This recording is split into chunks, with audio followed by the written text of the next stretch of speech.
Salutations people of YouTube, and today I'm really excited to be taking a look at the Transformers Studio Series 86 Leader Class Dinobot SNARL. Now I know this figure was released quite a while ago, but as you've probably guessed if you've seen some of my community posts at this point, I kinda have a thing for Dinobot SNARL. Now for the first time in like 20 years, for those of you who don't know, SNARL here is one of two second batch Dinobots along with Swoop that was created by Autobot scientists Wheeljack and Ratchet in order to serve as reinforcements for the Autobot faction. He's got the alt mode of a Stegosaurus and is goddamn adorable. And for now, we shall take a closer look at the packaging. Beautiful looking artwork of SNARL in his Dino mode here. On this side, a different artwork of SNARL in his Dino mode. At the back, there are some product shots like usual. On this side, another artwork of SNARL. On the top, there's a Transformers the movie title card. And at the bottom, this thing is really heavy. A good old rip in the space-time continuum. Alrighty then, I'm really excited, so why don't we just open this guy up, and where the hell is...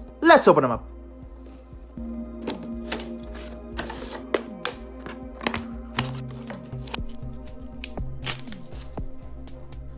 And here's the Transformers Studio Series 86 Leader Class SNARL out of his packaging. This is seriously a contender for one of, if not my favorite Transformer of the year. This thing is huge and is highly articulated. For my first Studio Series 86 Dinobot, this thing is leaving a lasting impression. So without any further dilly-dallying, why don't we just get straight into his accessories. First off, as usual, you get this really huge backdrop. I believe this is Autobot City. Yeah, it's pretty cool. It's pretty big. I might actually replace the one that I have in my G1 display right now. But for this video, of course, I will throw it off to the side. That made a huge thumping noise. And SNARL comes with this sword. This thing looks absolutely fantastic and is dead on to the actual G1 model. Don't remember him using this that much in the cartoon. Maybe he did use it a lot more in the movie. But the one time I remember him using this in the cartoon, it's a gun. What?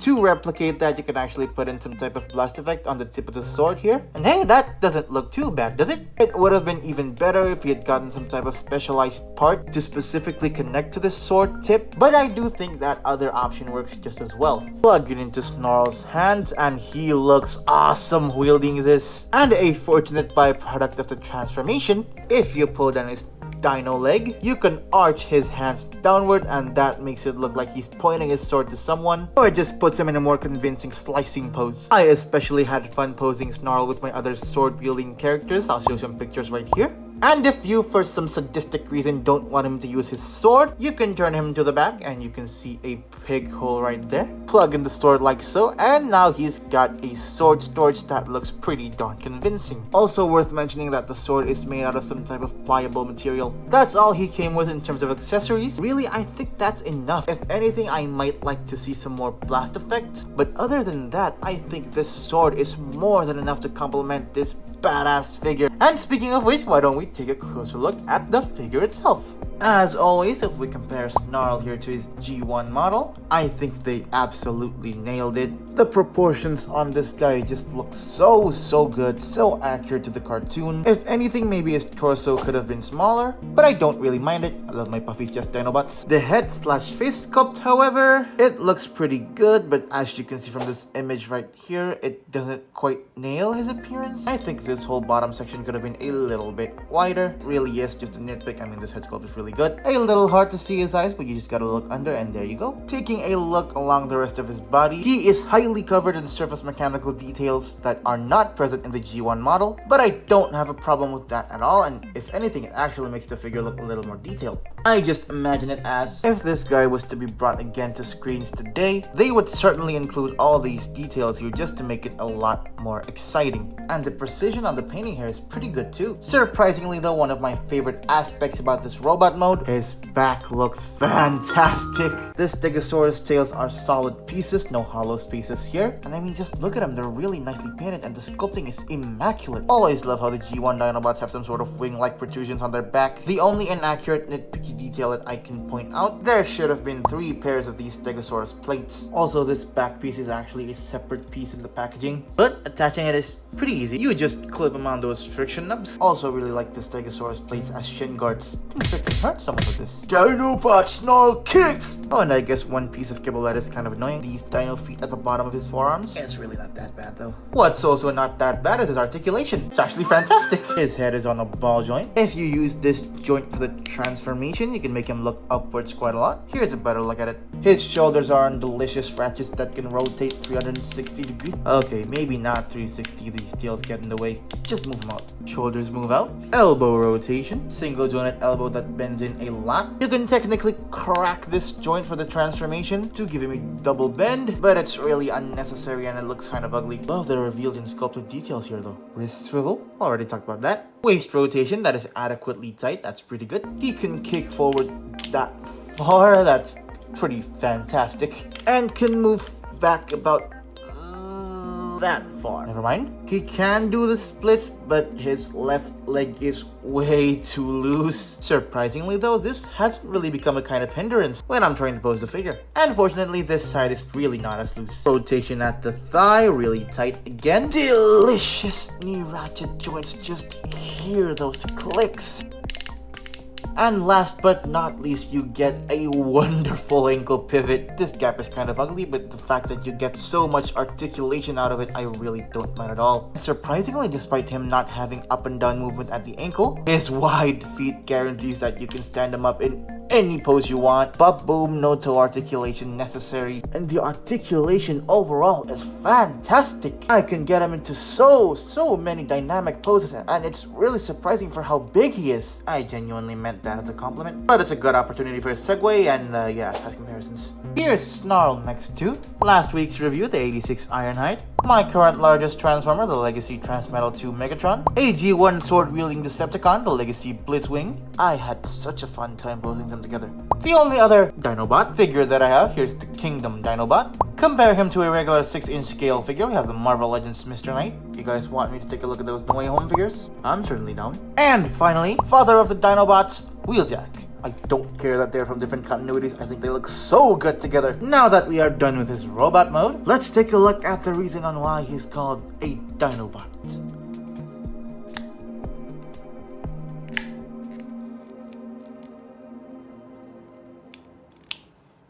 To pull his wrists out, you just push in on this black piece and there you go.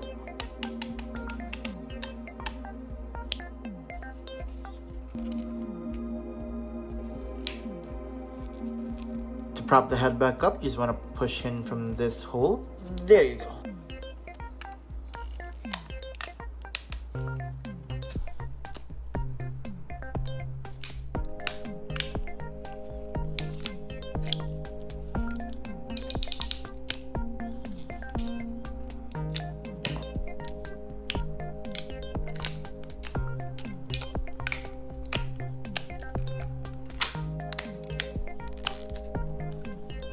That engineering was absolutely brilliant. They managed to hide pretty much every important kibble on this figure. The head was pretty much gone, the Stegosaurus arms are gone, and the Stegosaurus tail is obviously an important part of the robot mode's design. Honestly, this mode really does speak for itself. I mean, look at it. It's so awesome. It's round, chunky, lovable, just like the cartoon character. And it has pretty much zero robot mode kibble, which is fantastic. Taking a look at the head sculpt here, I think they absolutely nailed Snarl's likeness. Not a fan of the split head syndrome though. I wish they could have done better with that. Also, it does look a little bit lifeless, but hey, it still resembles Snarl. Throughout the rest of the Dino mode, you can still see the surface details that you saw in the robot mode, and it shines here just as much as it did there. Haters will say the tail's too short, but I think it's fine. These are some pathetic tagomizers though. However, it is blast effect compatible, so you can have some fun with that. And if you hold the tail like this, you get a deadly club weapon. How appropriate! A cherry on top of this borderline perfect alt mode. Clever weapon storage. Very nice. What's not as nice though is his articulation. You can open up his mouth, reveal some additional detail, but you cannot move the head up or down at all. Would it really have been that hard for them to engineer some kind of extending neck joint like we saw in the box art here? Guess you can open up the neck pieces, whatever they are, and move the head up like that, but that's just trying too hard. I hate it. Ball joint at the front leg so you can move it all over the place, forwards and back, and out just a little bit. Front feet move up and down. The back legs are on a ratchet because they were the robot mode shoulders. Got a joint at the knee. Ankle moves down and up, and a swivel at the ankle. My biggest problem with this alt mode is the lack of tail articulation. This is a frickin' Stegosaurus, a dinosaur that uses its tail as a form of attack. And even in the cartoon, Snarl's tail was shown to be really flexible. So couldn't they have just engineered some type of extending joint for the tail to move up and down a little bit? Well, I still really do enjoy this dinosaur mode for the blocky, sphery goodness that it is. And surprisingly, despite this being way smaller than the robot mode, it feels at about the same weight. Yeah, it's pretty bad. Size comparisons, please. Here's Snarl next to Blitzwing, Dinobot, Rise of the Beasts Rhinox, Stupid Decepticon Rhino, make fun of our leader. Smash that like button if you know which episode that is, and can you please leave a comment on how bad my impressions are, please? Another dinosaur from the Jurassic period, and a huge blast from the past, the Hammond Collection Ceratosaurus, Mr. Knight, and finally, Daddy Wheeljack. And before I wrap up this video, let's do another Strike the Pose segment. Firstly, let's do a dynamic slashing pose.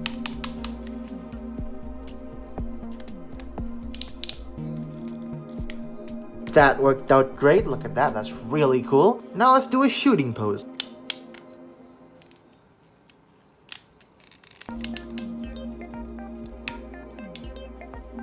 That looks really good.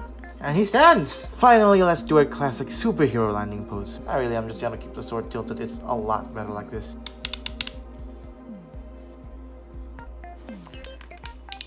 And there you go. That looks pretty decent, doesn't it?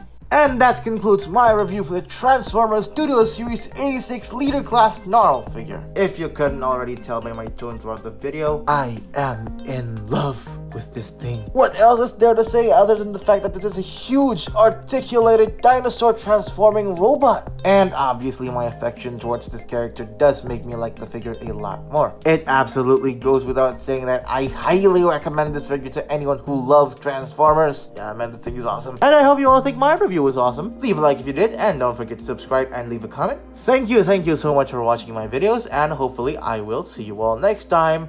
Snarl Slash! And from an absolute unit of a Dinobot, we go to a small Dinobot boy. Why me Grimlock so small?